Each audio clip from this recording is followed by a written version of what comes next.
What's up, agents? Patrick Wolf here. Welcome to another Division 2 video. Today's video is going to be a PTS review of the Backfire SMG. I know a lot of you guys are excited to see this weapon and to, for me to showcase it to you guys. So let's have a look and see, is it any good? What builds can you use with it? Let's get straight into it. So the Backfire SMG is currently available in the PTS. The base damage is extremely high, over 100k with 850 RPM. The mag is 56. If you want to look at the mods, we can have a look. Jagged muzzle with crit damage, 55%, then stability 10%. I don't know why that seems like a waste, but okay. The accuracy would be better because the accuracy of this gun isn't great. We do have a nice barbed grip magazine which gives us 20 rounds, like one of those AR ones, the 5.56, so that's very nice. And then we have a 5% crit chance mod there on the site. So how do you get this weapon? Well, we don't really know yet. I think it's just in the general loot pool. I think the only chest piece that, because I don't want to give away too information, the chest piece, because I don't really know, the exotic chest piece, the Ridgeway, is available by completing the summit. So you have to get to level 100 and you actually acquire it. They said that in the state of the game. So let's go through this quickly. I wanted to showcase what happens if you use this gun with a full red build and you don't have any Hasbro, because it's very bad. Let's have a look at what it does. So it rolls with core attribute SMG damage, 21% crit chance, 12% magazine size. Payment in kind. Dealing damage to enemies adds a stack of 1% critical damage up to 200 stacks lasting 10 seconds. So it takes about 4 or 5 magazines to get up to 200, which I will show you now. It's actually quite slow. That's why this gun is more suited towards PvE content, to be honest. On reload, applies a 10-second bleed to yourself, which deals 0.5% armor damage per stack. So it can be really severe. So I'm going to showcase that right now. So let's do a decent stack. So let's do it. This is on heroic. Let's make sure. Yeah, this is on heroic. Let's do like a full stack to this NPC, a full mag. Let's see what kind of bleed we get. That wasn't a full mag even. And let's have a look. So the bleed is quite significant, and we don't have any hazard protection. We got 10% from our Shade Tech watch. So there we go. Let's do a named NPC. So that's pretty much a full magazine. Let's have a look and see what it'll be like. So this gives you an idea of how much damage you can take. So armor regen, if you have about 15 to 20k armor regen, that will actually mitigate this. So armor regen is another way you can completely mitigate this. So like my previous video I made before this, I have a Hasbro build with, I think it's 98% bleed resistance. So when we fire a mag into this NPC, we don't get put on the bleed whatsoever at all. So that is a good way of mitigating this bleed.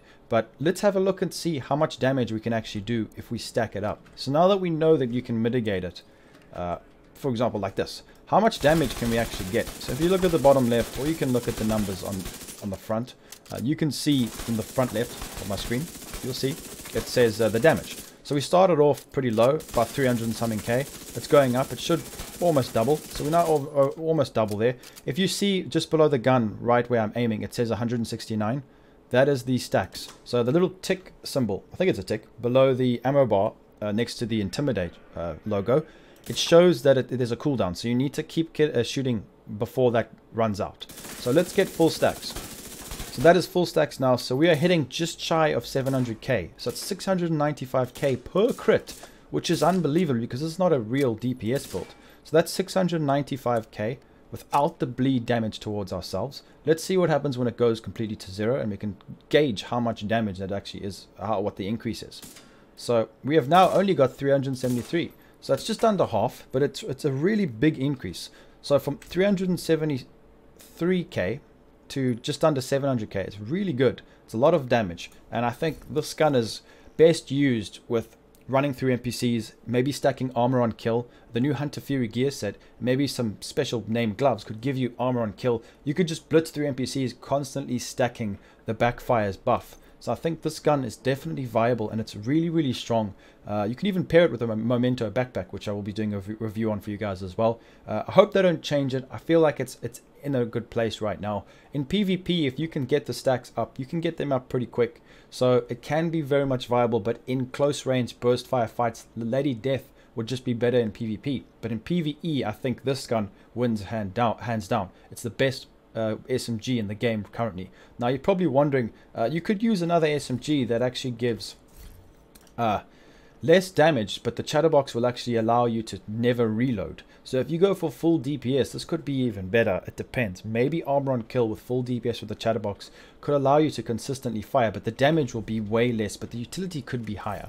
So there are various ways in which you can say that this gun can become situational, but I really do enjoy it, especially if you use a hazard protection build, or even not even full bleed resistance. Between, I would say, 45 to 65% is fine, or obviously higher than that is okay. No less than 45, otherwise you're going to spend a lot of time on the bleed, and it can be an issue, especially in PvP. But I love the way it works, I love the way it looks. It's a really nice SMG, and I hope you guys will enjoy this video. Before we end this video, I just want to quickly mention this because I put this in the last video if you guys missed it.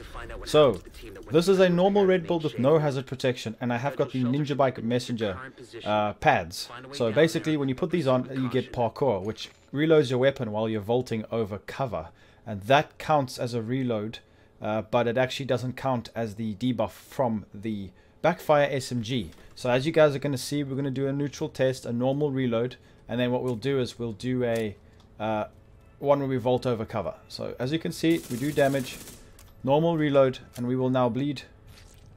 There it is, and it's quite significant. Obviously the more we shoot, the more damage we take.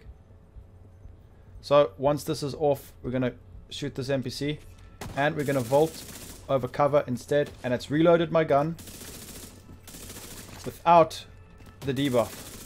So it counts as a reload, but you don't get the debuff. So I just wanted to mention that to you guys in case you wanted to check it out. So yeah, that's going to be it for the video, agents. I do enjoy this weapon. It's really good, but it's important to note that I would say finalizing it and summarizing it and giving my final review, I will only use this build with hazard protection builds in PvE or with the Ninja Bike pads. You are missing out a lot of damage because the Fox's prayer knee pads are the highest form of damage, base damage in the game. So it's very difficult to gauge what you want to use, but this is an option. Now it is locked with crit chance and crit damage, which is fine, but it has got weapon damage, so you would have to go blues wherever else. So I think it's a really good gun. I like it. I like the way it works. I don't think they need to nerf it. I think it feels balanced. It's good. It looks great. But remember, you will suffer consequences if you just try run through content. Even with a little bit of armor on kill, if you don't get your kills, you will die. So there's a few ways you can mitigate it. If you don't want to go Hasbro, if you don't want to use this, you're going to run around slumped over with the bleed. It's very annoying, but I just wanted to mention it as well. There are ways you can mitigate it. Adrenaline Rush is also a situational one. Perfect Bloodsucker could take away the armor that you lose. You could also have Unbreakable for the last resort. So there are other ways you can do it, but I would say armor regeneration is one of the best ways to do it. Like I said before, remember, you can have an armor regen build and it actually takes it completely away. So what I can do is, before we go, actually, let me showcase this. This is a regen build that I haven't released yet, but it has got 67k armor regen, which is really good. So let's restart this mission, and what we can do is we can do it again, and I can showcase how the armor regen works, because in the base of operations you don't actually get a reading on it. So let's have a look and see first and foremost what my hazard protection is on this. Bleed resistance is 47%, so we will be resistant to it slightly. What I can do as well is I can remove this bleed resistance mod, and let's see how much damage we take from this. Now the only issue with the armor regen with this gun is that we're going to be taking bleed damage, but the regeneration only actually mitigates it once it's done bleeding. So that is something to take note of. Let's have a look. So we'll do a bit of damage. Let's reload. As you guys can see, taking the bleed, it's draining it not that much, but the armor regen is not kicking in. But what happens is there we go, we've taken some more damage now. So what you'll see is now, let's just go through this. Let's get this ad. Now we're bleeding. Okay. I've got the bleed again. Watch what happens when I stop bleeding. The armor regen then kicks in. Look how much armor I'm getting back. It's crazy armor regen. Full armor again. So it's important to note that Adrenaline Rush will give you that initial armor to tank while you're fighting. But, well, while it's bleeding. And then once the bleed is gone, you will be able to obtain it back without actually having to get a kill. Because armor on kill sometimes can be difficult to obtain, and you might end up suffering when you're about to kill an ad and the NPCs are further up the range, and you don't have enough NPCs to get your armor back. So it's important to note that these ways of getting the armor back, if you don't want to use Ninja Bike and you don't want to use Hazard, it's quite important to see, because otherwise you're going to get caught on the back foot and you will die from this gun. But the damage isn't as much as what people said it was. I thought it would be way more. There we go. The armor regen put my armor actually back up there. But I'm going to have to reload again. So there we go. We've got to slump over again, take that bleed. And that is a lot of bleed because of my stacks. 200 stacks. So this is a perfect demonstration. Oh my word. So there comes the armor regen and adrenaline rush. So that was 200 stacks, guys. Oh my word. I've actually not seen that for a while. There comes the bleed again. It's cancelled my armor regen. So let's get more stacks. So I'm actually astounded by that. I'm glad I got to showcase that to you guys and we didn't miss that, because you can see with full 200 stacks you're going to die, especially if you have something like glass cannon. So don't go running the glass cannon with this weapon without any way of mitigating the debuff. So yeah, that's gonna be it for the video, guys. I hope you do understand what I mean by it, and yeah, let me know what you guys think in the comments. Leave a like, subscribe, and I'll be seeing everybody in the next video. Peace out, agents.